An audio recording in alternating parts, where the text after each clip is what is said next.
PSG Fan TV, bonsoir à tous, bonsoir Joe. Bonsoir.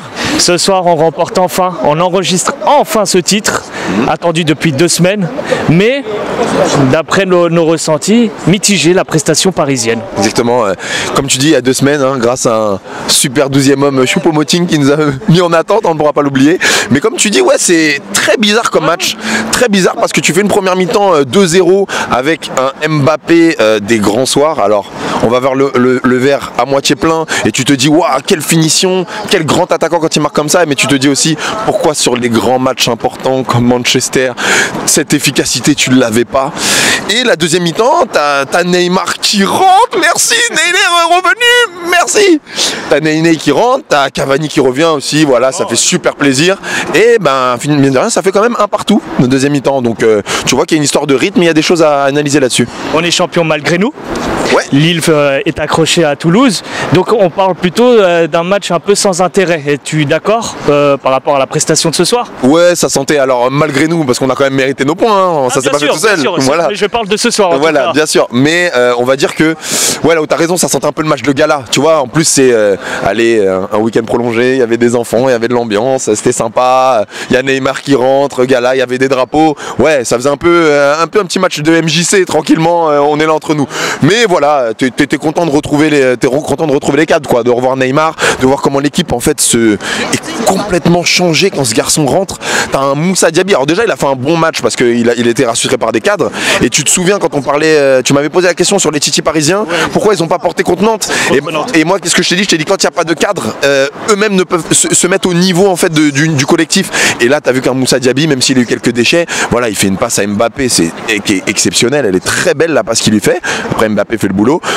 Il s'entend très bien avec Neymar, voilà, il a essayé de le chercher à chaque fois dans la profondeur, donc c'était plutôt bien joué, même s'il manquait un peu de justesse. Et tu voyais qu'il y a des titis, même Kerrer, alors des fois à la fin du match on n'était pas loin de faire de la peine, on n'était pas loin de la pitié, mais il y a des moments où il avait des grands moments. Donc tu te dis, voilà, t'as des petits titis qui prennent confiance quand t'as un Neymar, le jeu a commencé à devenir brésilien, t'as Mbappé qui commence tout de suite par une talonnade, et tu te dis, voilà, c'est plus la même équipe et c'est beau à voir. Là j'ai envie de te parler d'un cas exceptionnel, d'un profondeur de banc exceptionnel, digne d'un football manager. On peut voir que ça, mettre un Neymar, Cavani, Di Maria, Draxler, voire Buffon. Quelle profondeur de banc. Écoutez, cette question me touche, c'est magique. Quand tu sais, c'est ça la beauté du football. Quand tu sais qu'il y a 4 jours, tu joues à Nantes et j'ai cru qu'à un moment, Tourelle allait m'appeler tellement il n'avait plus personne sur le banc, il était en galère et que là, tu as l'un des bancs les plus chers au monde. Tu te dis que c'est quand même cocasse de dire, voilà, comme tu as dit, tu as 300, tu as 400 millions qui sont sur le banc. Tu te dis, ok, non, c'est cocasse. Mais après, voilà, c'était aussi dans ce match de gala où tu t'es dit, voilà, Cavani, Neymar, ils avaient rentré. On pensait que Di Maria le méritait aussi. Il a fait rentrer Draxler, qu'il a fait rentrer en numéro 6 à la place de Verratti. Rustine numéro 414. Je serai toujours un défenseur de cet Allemand qu'on ne respecte pas bien dans son collectif. Mais voilà, c'était intéressant, c'était un beau moment. On rigole un petit peu sur ce banc, bien sûr. Mais est-ce que justement ça donne pas des idées? Est-ce que c'est pour l'année prochaine avoir un banc un peu quand même exceptionnel et pas, comme tu l'as dit, face à Nantes assez pauvre et où il y a un manque total d'idées? Totalement. Alors je suis content que tu me poses la question. Dans la dernière, il y a 2 vidéos, j'avais dit que j'aimerais vraiment que Pépé puisse venir. Et beaucoup de gens m'ont dit, je vous invite en fait, on pourra aussi échanger. Beaucoup de gens m'ont dit, mais Pépé il va pas être là pour jouer les remplaçants.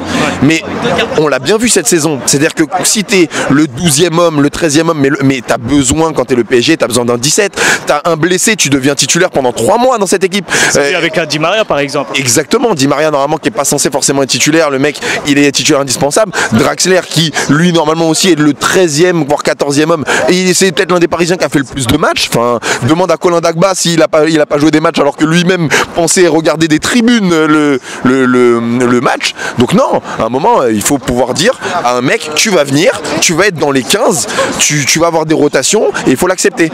Mais pour ça, moi je pars dans la logique où des mecs comme Alves, des mecs comme Buffon, pour moi doivent rester, mais en s'assumant comme numéro 2 voire numéro 3 pour pouvoir faire progresser en fait les présents actuels, par exemple Buffon Areola, parce qu'Areola on n'en parle pas mais il fait un bon match ce soir, hein. Il a fait des arrêts, hein, il était là, et alors qu'à un moment Areola il a fait une boulette, on a mis Buffon et les gens l'ont fusillé comme si c'était une pupille, quoi. Le gars savait plus jouer au football, alors que pas du tout, mais le fait d'avoir cette inconstance de pas mettre les gens en confiance, et ben voilà, moi Daniel Alves je lui dirais si tu veux rester, tu veux des garanties, c'est ce qu'il a dit, il veut des garanties, bah moi je lui dis je suis la garantie que t'es le deuxième, et la personne qui sera devant toi, que ça soit Meunier s'il joue derrière ou pas, je lui dis juste que c'est toi le numéro 1 et moi je suis derrière pour t'apporter parce que je suis quand même une légende. Voilà, moi c'est comme ça que je vois un peu les choses. Ça marche. Prochaine échéance, la finale de France. Quel est ton avis, quel est ton ressenti et tes attentes dans cette finale? Faut qu'on gagne avec la manière. Moi je pardonne un peu Ney parce que je trouvais qu'il était un petit peu à 50%. Il a eu des éclairs de génie parce que le gars est trop talentueux. Cavani qui a essayé aussi d'être généreux. J'espère en fait qu'ils seront beaucoup plus justes avec une semaine en plus d'entraînement dans les jambes et qu'on fasse une belle victoire. Après l'équipe de Rennes, ça va être un beau match, hein, parce que l'équipe de Rennes elle a du corps et nous on est un petit peu affaiblis en ce moment. J'attends une belle victoire et surtout que faut pas se cacher, si on gagne pas c'est catastrophique pour tout le monde. Enfin, il faut que les garçons et le coach soient conscients de tout ça. On a remis en cause le préparateur physique, on a remis en cause des problèmes en fait de profondeur de banc. Je peux te garantir que si on gagne pas, et ce que je pense qu'il va vraiment pas arriver, si on gagne pas, Tourelle sera sur un siège très éjectable parce que il est sur une saison semi-ratée ou semi-réussite, hein. Ça dépend comme tu vois les choses exactement, mais là s'il loupe la Coupe de France, on peut dire qu'on est clairement dans un gros échec. Ça marche. Bah, je te remercie encore. Merci, à bientôt. Bientôt.